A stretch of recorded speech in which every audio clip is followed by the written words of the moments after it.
Ontem uma das minhas irmãs da Romaria de Itaquera me chamou de canto e pediu um conselho, porque numa determinada parada, num determinado ponto de apoio, uma pessoa, um irmão da igreja evangélica, chamou ela para uma conversa e foi falar para ela que todo esse sacrifício era em vão, porque Jesus já tinha sofrido por nós na cruz e que Jesus não queria ver esse tipo de sacrifício, esse sofrimento. E ela ficou muito triste, se sentiu mal por não saber o que responder ou rebater nessas críticas. E aí eu gostaria de falar com você, meu irmão da igreja evangélica, da igreja presbiteriana, do candomblé, de todas as religiões deste país miscigenado chamado Brasil, que Jesus é único, Jesus é Pai, é Filho, é Espírito Santo. E o que eu disse para essa minha irmã quando ela me questionou, o que ela deveria ter respondido?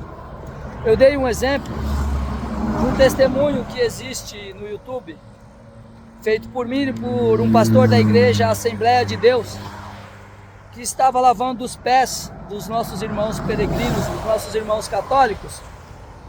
E quando eu soube que ele era da igreja da Assembleia de Deus, eu falei, faço muitas ações com a igreja da Assembleia de Deus, por que o senhor está aqui? Né?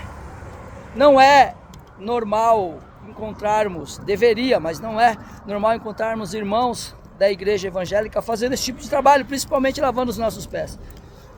E aí a gente deu um depoimento onde está a legenda: católicos e evangélicos unidos em nome da fé. Porque ele disse, eu preciso sentir a sua dor, eu preciso ajudar você a curar as suas feridas. Porque Jesus, quando esteve aqui, teve um dos maiores exemplos, que é o testemunho de humildade, e lavou os pés dos seus apóstolos, né? E eu precisava fazer isso para tentar me colocar no lugar de vocês, tentar sentir um pouquinho da dor de vocês. Então não é sobre idolatria, é sobre amor, sobre paixão, sobre partilha, sobre se colocar no lugar do próximo. Dor é um sentimento que não se quantifica.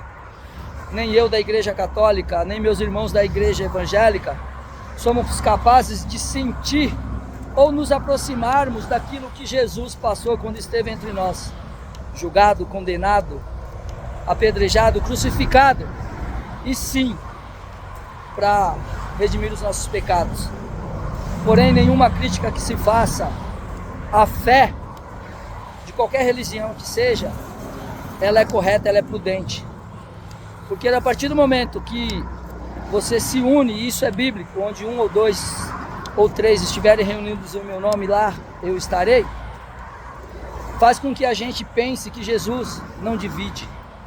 Se você, meu irmão da igreja católica, se você, meu irmão da igreja evangélica, se você, meu irmão do candomblé, se você, meu irmão da igreja universal, se você, meu irmão da igreja adventista, não compreender que Jesus é Pai, é Filho, é Espírito Santo, que nós devemos ter respeito por cada religião que prega o bem, o amor a Cristo, independente de idolatria, como muitas vezes nós católicos somos julgados, eu gostaria de lembrar que a nossa igreja, a igreja católica, ela foi fundada pelo primeiro Papa, através de Jesus Cristo, que foi um dos seus apóstolos, que foi Pedro, o primeiro Papa.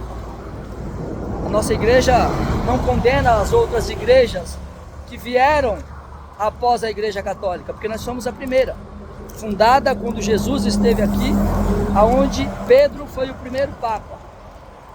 E a nossa igreja não se sente melhor do que a dos outros, muito pelo contrário, é através da nossa igreja que as outras igrejas surgiram, porque foi através da igreja católica, muitas vezes, que algumas igrejas, os seus fundadores, os seus pastores, entenderam que eles precisavam levar a palavra de Deus. E isso é lindo, isso é maravilhoso, porque todas as outras igrejas são filhas da igreja católica, e todas as igrejas, independente do que ela prega amor a Jesus Cristo, ao Evangelho.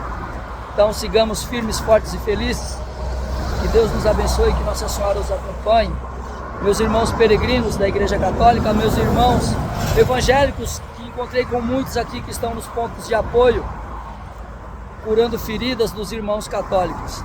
É sobre união, é sobre amor, é sobre partilha. não é sobre qual igreja eu sirvo, porque o maior templo que Jesus construiu não foi feito pela mão do homem, foi feito por Jesus Cristo, que é o nosso coração. Então é esse templo que nós devemos servir todos os dias, que é o coração onde Jesus habita. Deus abençoe.